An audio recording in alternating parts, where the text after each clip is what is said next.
Hello friends, welcome to Seed Learnopedia. कैसे आप सब? मैं आपके लिए लेकर आया हूं आज के यानी 15 और 16 नवंबर के कुछ इंपॉर्टेंट करंट अफेयर्स। अगर आपने हमारे प्रीवियस वीडियोस नहीं देखे हैं तो जाकर जरूर देखिएगा और हमारे चैनल को लाइक शेयर सब्सक्राइब जरूर कीजिएगा और इस वीडियो को भी अंत तक देखिए ताकि आपको नई नई चीजें सीखने के लिए मिले और आपके एग्जामिनेशन की प्रिपरेशन और भी बेहतर तरीके से होती रहे। तो चलिए शुरुआत करते हैं आज की पहली न्यूज से।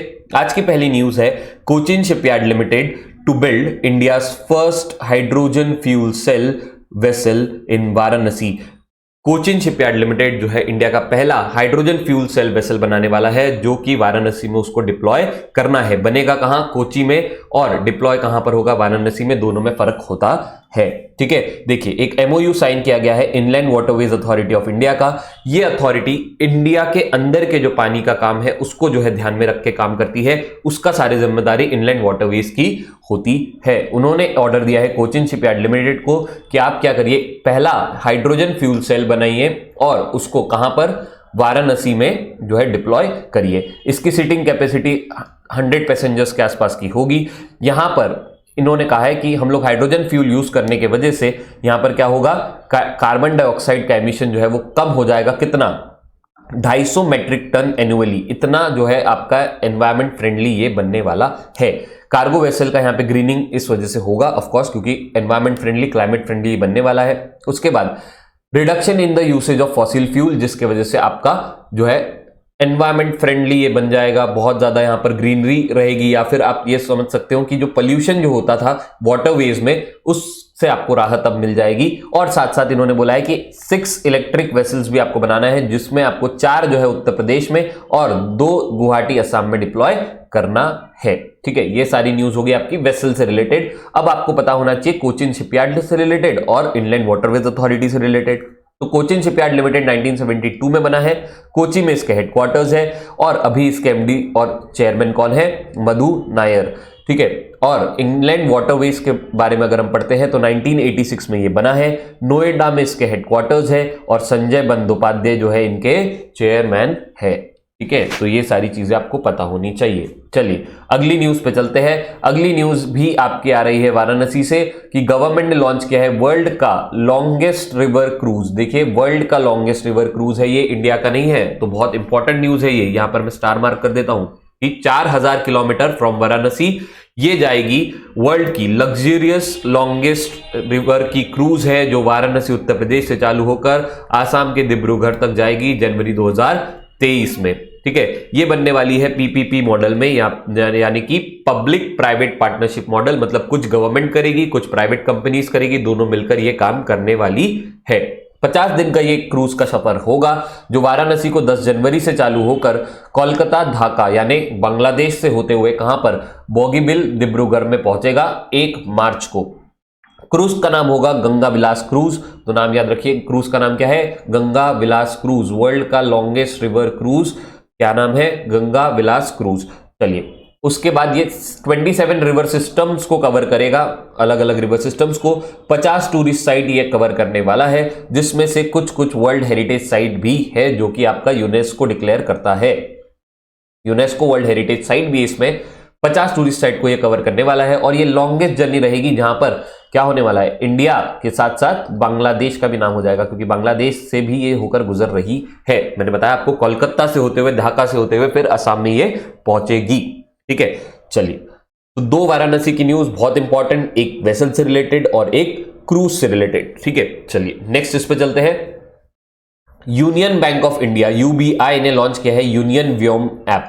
देखिए रिसेंटली क्या हुआ था, 11 नवंबर 1990 को जो है यूनियन बैंक ऑफ इंडिया का एस्टैब्लिशमेंट हुआ है। तो उनका जो है फाउंडेशन डे था 104वां, मतलब 104 साल हो चुके हैं फाउंडेशन ईयर को यूनियन बैंक ऑफ इंडिया का। काफी पुराना बैंक है। इंडिया के 5वें नंबर का लार्जेस्ट पब्लिक सेक्टर बैंक आता है। आपके SBI, PNB, bank of Baroda और कैनरा बैंक के बाद 5वें नंबर पर आता है यूनियन बैंक ऑफ इंडिया। 11 नवंबर को इसका फाउंडेशन डे था, 104 104th फाउंडेशन ईयर। और इसके उपलक्ष्य में इन्होंने बहुत सारे नए नए एप्स और बहुत सारे नए नई चीजें लॉन्च करी है लोगों के लिए इस खुशी में। और एक चीज आप और ध्यान रख सकते हैं कि इनका फर्स्ट हेड ऑफिस जो है 1921 में महात्मा गांधी से इनॉग्रेट इन्होंने करवाया था। ठीक है। तो इन्होंने सबसे पहले तो एक चीज लॉन्च करी है, एक सुपर ऐप है जहां पर क्या है, यूनियन व्योम ऐप, याद रखेंगे व्योम ऐप। आपको ऑफ कोर्स पेपर में यूनियन नहीं लिखा होगा सामने, वरना तो आप पहचान लेंगे। सिर्फ व्योम ऐप आपको लिख के देंगे तो आपको पहचानना है कि वो यूनियन बैंक ऑफ इंडिया का है। तो यहां पर आपको सारे फाइनेंशियल प्रोडक्ट्स का जो है एक वन स्टॉप सोल्यूशन मिलेगा। जैसे आपका एसबीआई का योनो है, वैसे ही आपको यूनियन बैंक का क्या है, व्योम। यहां पर आपको सारे सोल्यूशन मिलेंगे, जैसे कि आप यहां पर ऑनलाइन ट्रांजैक्शन तो कर ही सकते हैं, साथ साथ आप यहां पे retail, MSME loan, credit cards के लिए एप्लीकेशन, उसके बाद म्यूचुअल फंड्स में इन्वेस्टमेंट्स और इंश्योरेंस प्रोडक्ट भी यहां पर बाय कर सकते हो। किसी की हेल्प की जरूरत नहीं है, विदाउट एनी असिस्टेंट आप क्या कर सकते हैं, आपको घर बैठे आपको सारी सुविधाएं मिलेगी। साथ साथ इन्होंने 4-5 चीजें और लॉन्च करी है जो कि बहुत इंपॉर्टेंट है, इसलिए मैं आपको बता रहा हूं कि यूनियन स्पर्श। स्पर्श देखिए क्या होता है, टच। तो ये एक टच डेबिट कार्ड है जो कि विजुअली इंपेयर्ड लोगों के लिए, जो देख नहीं सकते, वो टच करके डेबिट कार्ड को यूज कर सकते हैं। तो ये बहुत ही इंपॉर्टेंट है, जो ब्लाइंड या विजुअली इंपेयर्ड लोगों के लिए है, टच डेबिट कार्ड, जिसको स्पर्श नाम दिया गया है। फिर यूनियन मुस्कान। मुस्कान जो है ये छोटे बच्चों के लिए है, 0 से 18 उम्र के बच्चों के लिए, जहां पर 0 बैलेंस सेविंग अकाउंट यहाँ पे आप खोल सकते हैं। 0 बैलेंस सेविंग अकाउंट 0 से 18 साल के बच्चों के लिए मुस्कान नाम है उसका। स्पर्श है विजुअली इंपेयर्ड के लिए, ठीक है। फिर डीजी सहज। सहज यानी क्या होता है, सेव करना, बचा के रखना। तो अगर आप ऑनलाइन क्या कर सकते हैं, सेविंग अकाउंट इंस्टेंटली खोल सकते हैं डीजी सहज के साथ। और सरस जो है ये इसका है stressed asset recovery automated solution. तो ये आपके क्वेश्चन सीधा सीधा बनता है, बताइए सरस में, सरस जो है इसमें आर का मतलब क्या है, ए का मतलब क्या है, तो आपको पता होना चाहिए stressed asset recovery automation solution. और ये जो है आपके एनपीए अकाउंट्स जो होते हैं, स्ट्रेस एसेट जो होते हैं बैंकों के लिए, उसको ध्यान में रखते हुए ये बनाया हुआ है। तो 5 चीजें मैंने आपको पढ़ाई है, व्योम, स्पर्श, मुस्कान, सहज और सरस। तो ये 5 चीजें आपके लिए बहुत इंपॉर्टेंट है। अगर आपकी बैंकिंग की एग्जाम है आगे चल के, तो वो तो और ज्यादा इंपॉर्टेंट आपके एग्जाम के लिए हो जाएगा, ठीक है। चलिए अगले इस पे चलते हैं। अगला जो है वो है भोपाल रेलवे स्टेशन को ईट राइट स्टेशन का सर्टिफिकेशन दे दिया है, जिसमें उसको 4 स्टार मिले हैं। किसने दिया है, फसई ने दिया है। सबसे पहले तो फसई का फुल फॉर्म आपको पता होना चाहिए, food safety and standard association of India. India में फूड के सेफ्टी से रिलेटेड और उसके स्टैंडर्ड को जो है डिसाइड करने से रिलेटेड सारे काम कौन करता है, फसई करता है। और इन्होंने रिसेंटली क्या किया है, भोपाल रेलवे स्टेशन को उनकी high quality nutritious food passenger को प्रोवाइड करने के लिए उन्होंने क्या किया है, उनको ईट राइट स्टेशन, मतलब ये बहुत सही स्टेशन है, यहाँ राइट स्टेशन है, यहां पर आप खाना खा सकते हैं, ऐसा उनको सर्टिफिकेट दे दिया है। ऐसे सर्टिफिकेट पहले भी किसी को मिल चुके हैं, Anand Vihar terminal railway station Delhi को, छत्रपति शिवाजी टर्मिनस मुंबई में, मुंबई सेंट्रल रेलवे स्टेशन जो है मुंबई में, वडोदरा रेलवे स्टेशन गुजरात और चंडीगढ़ रेलवे स्टेशन, ये 5 रेलवे स्टेशन को इसके पहले भी मिल चुका है। 6ठा रेलवे स्टेशन आपका भोपाल का बना है, ठीक है। ये किसको मिलता है कि अगर जब भी आप सेफ और होलसम फूड प्रोवाइड करते हैं या फिर सेफ और हाइजीनिक फूड आप प्रोवाइड करते हैं, तो आपको क्या मिलता है, ये सर्टिफिकेट मिलता है। रेटिंग 1 से लेके 5 तक होती है। 4 रेटिंग बहुत अच्छी मानी जाती है, यहां पे 4 दिया है इसलिए बताता हूं। 4 का मतलब होता है कि यहां पर आप सेफ और हाइजेनिक फूड आपको यहां पर मिल रहा है। और ईट राइट स्टेशन का जो आपका थीम है, टैगलाइन है, उसका नाम है सही भोजन बेहतर जीवन। सही भोजन अगर आपको मिलेगा तो आपका जीवन बेहतर हो जाएगा, ऐसा कह रहे हैं, ये वाली आपकी टैगलाइन। फसई जो है इसके बारे में पढ़ लीजिए कि ये 2008 में बना है। ये आपका फूड को रेगुलेट करता है, पैक्ड फूड भी हो, नॉर्मल फूड हो, सारे फूड को रेगुलेट कौन करता है, फसई करता है। न्यू दिल्ली में इसके हेडक्वार्टर्स है, राजेश भूषण साहब जो है इनके चेयरपर्सन है, ठीक है। चलिए नेक्स्ट पे आते हैं। चाइना ने सक्सेसफुली लॉन्च कर दिया है एक कार्गो स्पेसक्राफ्ट काई के लिए स्पेस स्टेशन में, उसके ऑर्बिट में उसको उन्होंने भेजा है, जिसका नाम क्या है, तैनजू-5। तैनजू-5 देखिए थोड़ा सा अजीब सा नाम है, याद रखना जरूरी है, ठीक है, आपको याद भी आ जाएगा। देखिए ऑप्शन में इसके साथ साथ आपको क्या देंगे, ऑफ कोर्स इंडिया नहीं देंगे, चाइना के साथ क्या देगा आपको, कोरिया देगा, नॉर्थ कोरिया देगा, साउथ कोरिया देगा, जापान देगा, ताकि आपको कंफ्यूज यहां पर कर सके वो, ठीक है। तो आपको याद रखना है तैनजू-5 ये कहां का है, चाइना का है। ये रिसेंटली इसको काय के लिए बनाया गया है कि ये सप्लाईज डिलीवर करेगा इनके पुराने जो स्टेशंस है, पुराने जो ऑर्बिट्स में आपके जो सैटेलाइट्स है, उनको ये क्या कराएगा, सप्लाईज जो है वो प्रोवाइड करेगा अपने स्पेस स्टेशंस को।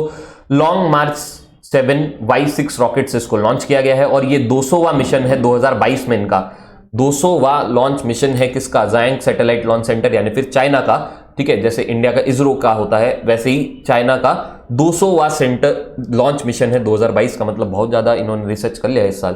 ठीक है, ताइंजाओ 5 के बारे में आप देख लीजिए क्या है। एक sealed, fully sealed, of course sealed रहना जरूरी है, फुल्ली सील्ड कार्गो स्पेसक्राफ्ट है। 6.7 टन का इसका सप्लाईज ये रख सकता है, जिसमें से 5.2 टन लाइफ सप्लाईज है, 1.4 टन का प्रोपेलेंट है। उसके बाद ये जो है सर्व करेगा डिमांड किसका, सेंजाओ 15 क्रू का, जो कि 6 महीने के तक के ये जो है सप्लाई कर सकता है। तांजाओ 5 की एक खासियत है कि इसकी स्टोरेज कैपेसिटी क्या है, 8 स्टोरेज टैंक, जबकि पिछले वालों में 4 स्टोरेज टैंक ही होते थे। तो ये सारे आपको चीजें ध्यान रखना है तांजाओ 5 से। चलिए न्यूज इन शॉर्ट देख लेते हैं कि यूनाइटेड नेशन का जो ट्रेजरी डिपार्टमेंट है उन्होंने कहा है, उन्होंने इंडिया को रिमूव कर दिया है अपने करेंसी मॉनिटरिंग लिस्ट से, कि उनकी इंडिया की करेंसी मॉनिटरिंग करना जरूरी नहीं है। 2 साल से हम लोग कर रहे थे, अब करना जरूरी नहीं है। इसके साथ साथ इन्होंने हटा दिया है इटली को, मैक्सिको को, थाईलैंड को और वियतनाम को भी। और एचडीएफसी बैंक से आपको पता होना चाहिए कि एचडीएफसी बैंक ने आरजू के साथ एक जो है टाई अप किया है। आरजू एक इंडिया की fastest growing retail take platform है, जहां पे उन्होंने परचेस कार्ड के लिए जो है टाई अप किया है एचडीएफसी ने आरजू के साथ। उसके बाद आईसीसी ने जो है फिर से जो है अपना चेयरपर्सन किसको बना लिया है, ग्रेग बाकले को बना लिया है, और अब ये 2 साल के लिए रहेंगे, इसका जो है रीअपॉइंटमेंट कर दिया है। ठीक है, ग्रेग बाकले आईसीसी के चेयरपर्सन रहेंगे। फिर प्रेसिडेंट द्रौपदी मुर्मू ने एक जो है लॉन्च किया है अलग से ऐप, जिसका नाम है ई कुंभ ऐप। कुंभ का मतलब होता है नॉलेज अनलिस्ड इन मल्टीपल भारतीय लैंग्वेजेस। ये यहां पर जो है ये ओडिशा में इन्होंने किया है, जहां पे इन्होंने बोला है कि 12 शेड्यूल इंडियन लैंग्वेजेस में क्या होगा, इंजीनियरिंग के कोर्सेज आपको मिलेंगे। इंजीनियरिंग कोर्सेज जो है किस चीज में मिलेंगे, 12 इंडियन शेड्यूल्ड लैंग्वेजेस। ये आपको कंफ्यूज कर सकता है। कुंभ का मतलब ये कुंभ मेले से कोई लेना देना नहीं है, इसका लेना किससे है, नॉलेज से, एजुकेशन से, इंजीनियरिंग कोर्स से, और इंजीनियरिंग कोर्सेज में 12 शेड्यूल्ड इंडियन लैंग्वेजेस में उसका बनने से। ठीक है, फिर नेक्स्ट है नेक्स्ट जो वर्ल्ड कप आने वाला है, कबड्डी वर्ल्ड कप 2025 का, इसको वेस्ट मिडलैंड्स इंग्लैंड जो है ये होस्ट करने वाला है, ऐसा कहना है वर्ल्ड कबड्डी फेडरेशन का। इन्होंने जो है चिट्ठी निकाली और कहा है कि वेस्ट मिडलैंड इंग्लैंड में जो है क्या होगा 2025 का वर्ल्ड कप। तो कब होगा, 2025 में, कहां होगा, वेस्ट मिडलैंड्स में। ठीक है, और आज की लास्ट न्यूज की पद्मश्री और इंडिया के renowned Indian mathematician RL Kashyap साहब का जो है निधन हो गया है 84 साल की उम्र में, कर्नाटका में। बहुत दुख की बात है, पद्मश्री से अवार्ड इनको मिला हुआ है। बहुत रिनोन्ड ये इंडियन मैथमेटिशियन है। अगर आपको इनके बारे में पढ़ना है तो जाकर इनका नाम विकिपीडिया पे देख लीजिएगा, आपको बहुत सारी इंफॉर्मेशन इनके बारे में मिल जाएगी। चलिए, थैंक यू सो मच। कल मिलते हैं कुछ इंपॉर्टेंट करंट अफेयर्स के साथ। तब तक आप करंट अफेयर्स को रिवाइज करते रहिए। हमारे चैनल को लाइक शेयर सब्सक्राइब कीजिए और हमें कॉमेंट करके बताइए कि कैसा लग रहा है आपको ये video. Thank you so much.